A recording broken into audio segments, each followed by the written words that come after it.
Hi everyone, this is Miss Grabakis. I'm going to be chatting with you about adding and subtracting rational expressions. So Miss McGrail did the introductory video about multiplying and dividing.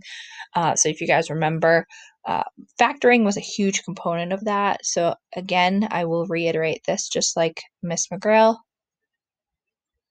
Factoring is important. So if you do not have your factoring skills down, you do have to revisit that. You will not be able to do these problems successfully if you are having trouble factoring. So the main idea for adding fractions is we need a common denominator.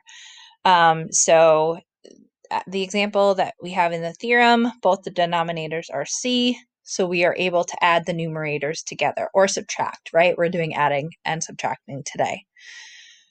So the main goal is to make sure that we have a common denominator so we can add all of our rational expressions together and simplify as much as we can.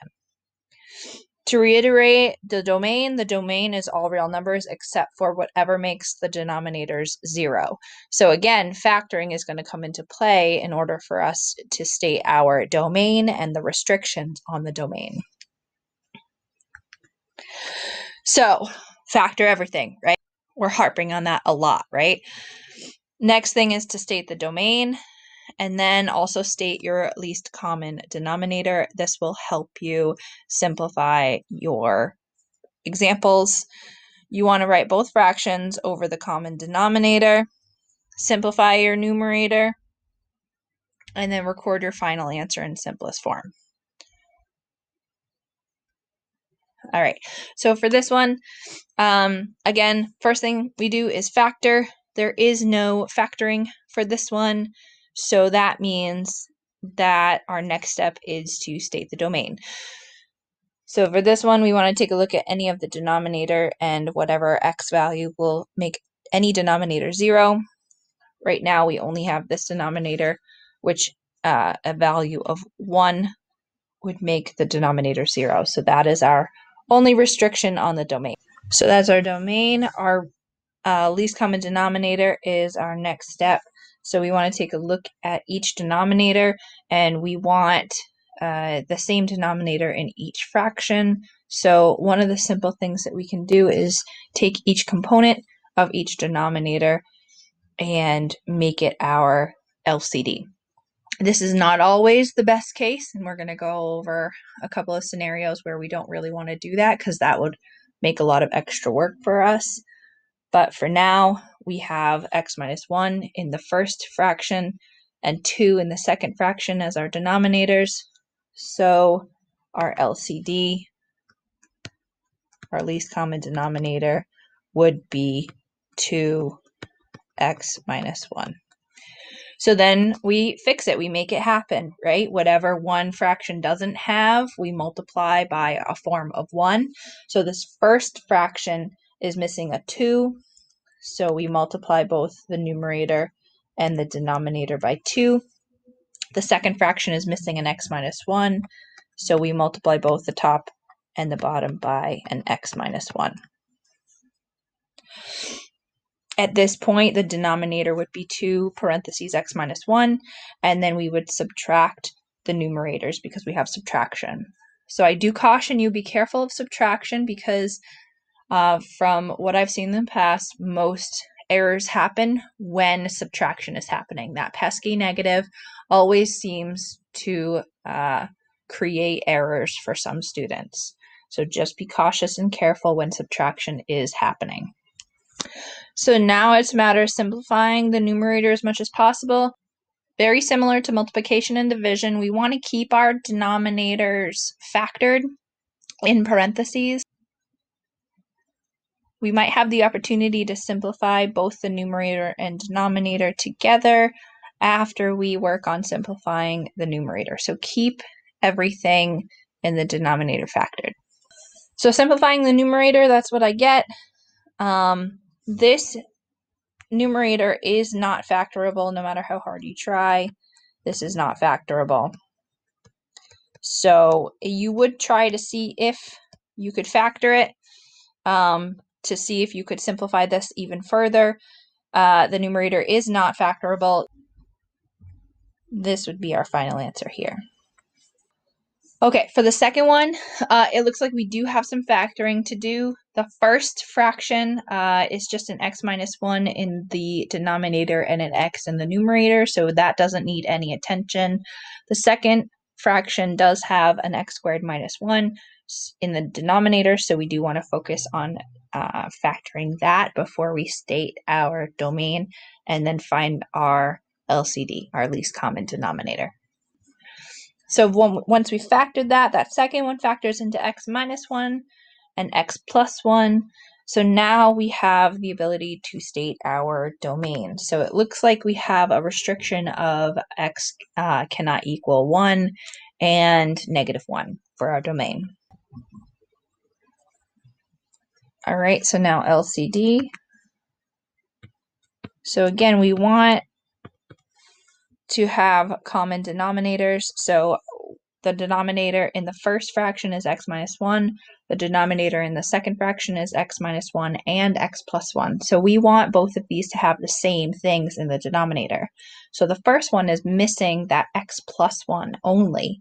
So that means that my least common denominator would be the x minus 1, but also the x plus 1. So that second fraction doesn't need any fixing, adjusting at all. We just need to work with the first fraction. So this first fraction needs this x plus 1. And then we will work on simplifying the numerator as much as possible. Again, keep your denominator factored because there might be an opportunity to simplify even further once we're done working on simplifying the numerator. So that is our next step, simplifying the numerator. Take a second and do that.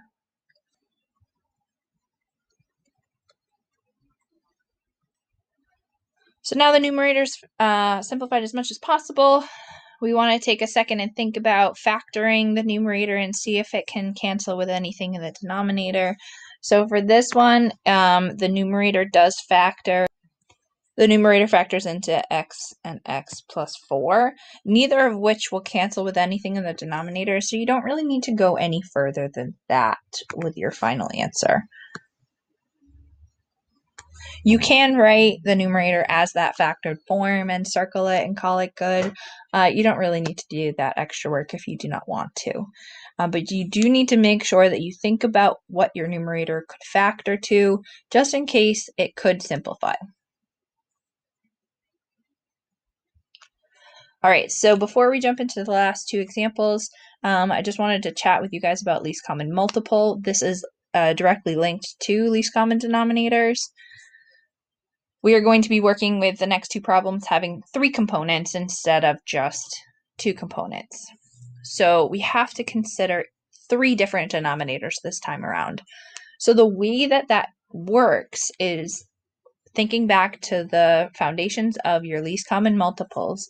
We take a look at each of these numbers and we break them down into their prime factors. So we had a lot of practice with that with our radical chapter, right? So 3 is just 3. There's no way to break that down. 9 breaks down into 3 times 3, which is technically 3 squared. And then 12 breaks down into 4 and 3, and then 2 and 2. Doesn't matter how we break it down as long as the prime factorization is the same in the end. So the way that we look at this is we want everybody to have the same amount of everything. So least common multiple, we have a 3 for 3, right? So everything needs to have at least 1 3. 9 has 2 3s, so it has at least 1 3, but it has an additional 3. So that means that our least common multiple also has to have 2 3s. And then we look at 12. 12 has at least 1 3, right? And now it has 2 2s. So our least common multiple also needs to have 2 2s. So if we were finding a common denominator with a denominator of 9, 3, and 12, the common denominator between all of those would be 36. So before I mentioned one of the ways that you could find a common denominator is just multiply the 2 denominators together. But if we have something like 9, 3, and 12, if we multiply 9 times 3 times 12, that's a quite quite a big number. So why not work with 36 instead of that big number? Now you can do that, but you're going to make so much more work for yourself, especially in the context of these rational expressions that you're working with. So this is how we're going to break down the next two examples. We are going to take a look at each three denominators and figure out what our LCD is from that. Just like we've been doing up until now, we just have three rational expressions to look at instead of two.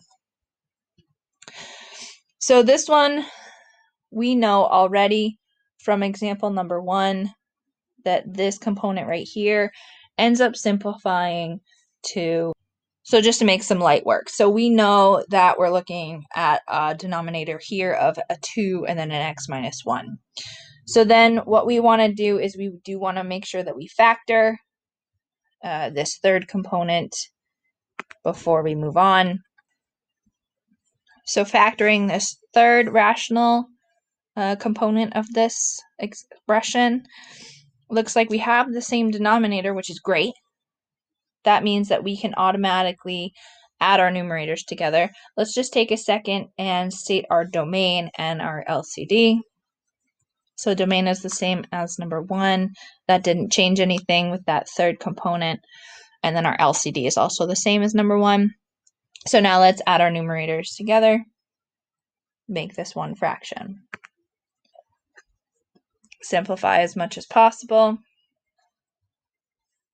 So this is as simple as it's going to get for the numerator.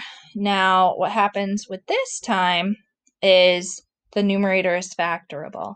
So again, you need to always take that into consideration before you circle your final answer. So let's take a second and factor the numerator. And factoring looks like we do have some things to cancel, so we need to make sure that we do that. So the x minus 1 on the top cancels with the x minus 1 on the bottom.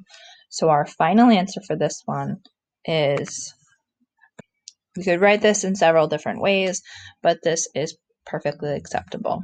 Okay, our last one is a little bit more involved, but it reiterates the same stuff. So take a second, pause the video, factor everything. So the first and second rational expressions needed to be factored. The third one wasn't necessary. So now our next step is to state the domain. Take a look at all of your denominators. It looks like x has to be all real numbers except for a -3 and a +3. Next step is to do our LCD. Again, this is going back to that 9, 12, and 3 situation. We want to make sure that every denominator has at least how much the other denominator has. So, for example, the first one has 2x plus 3's, so we know that our denominators need to have at least 2x plus 3's. Now we look at the second one, we have 1x plus 3, so that's good. We need a minimum of 1, a maximum of 2 at the moment. The other thing that this has is an x minus 3, which the other one didn't have. So that means that that is also a part of the least common denominator. And then our last expression is x minus 3 in the denominator, so we already have that considered. So now we need to make sure our denominators have 2 x plus 3's and an x minus 3. So the first one needs an x minus 3.